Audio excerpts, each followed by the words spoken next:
অবশেষে সকল ছাত্রছাত্রীদের জন্য খুশির খবর। সো তোমাদের ফান্ড অ্যাভেলেবেল হয়ে গিয়েছে।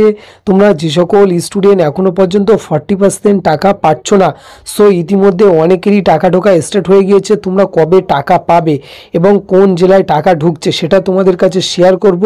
এবং পেমেন্ট ফাইল জেনারেট দেখাচ্ছে, এখনও পর্যন্ত টাকা পাচ্ছ না, তোমাদের কি করতে হবে সমস্ত কিছু স্টেপ বাই স্টেপ তোমাদের কাছে শেয়ার করব।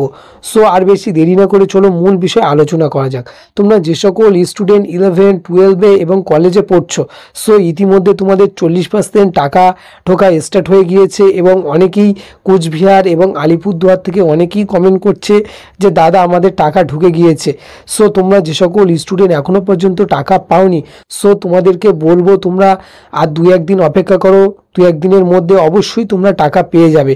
তোমরা যে সকল স্টুডেন্ট 24-25 সেশনে আবেদন করেছো, অর্থাৎ নিউ ক্যান্ডিডেট আছো এবং তোমাদের অনেকেরই আন্ডার প্রসেস দেখাচ্ছে, সো আন্ডার প্রসেস দেখালে তোমাদের ভয়ের কোনো কারণ নেই, অতি অবশ্যই টাকা পাবে। এবং যেটা আমাদের কাছে যে জেনুইন যে আপডেট এসছে, 40% টাকা ঢোকা স্টার্ট হয়ে গিয়েছে ইতিমধ্যে এবং 60% টাকা ঢোকার কোনো রকম আপডেট আমাদের কাছে এসে উঠেনি, অর্থাৎ 60% টাকা এখনও পর্যন্ত কোনো স্টুডেন্ট পায়নি।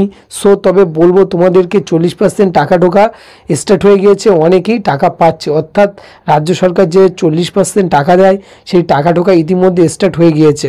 সো ওয়েসিস স্কলারশিপের বিষয়ে সমস্ত রকম আপডেট পেতে অতি অবশ্যই চ্যানেলটি সাবস্ক্রাইব করুন এবং তোমাদের পাশে রাখুন। আবার লেটেস্ট কোনো আপডেট এলে অতি অবশ্যই তোমাদের কাছে শেয়ার করব। ভিডিও বেশি বড় করব না, তোমাদের জন্য খুবই সহজভাবে উপস্থাপন করব। সো আজকে যে আপডেট ছিল সেটাই তোমাদের কাছে শেয়ার করেছি। আবার নতুন কোনো আপডেট এলে অবশ্যই তোমাদের কাছে শেয়ার করব। আজকে এখানেই শেষ করছি।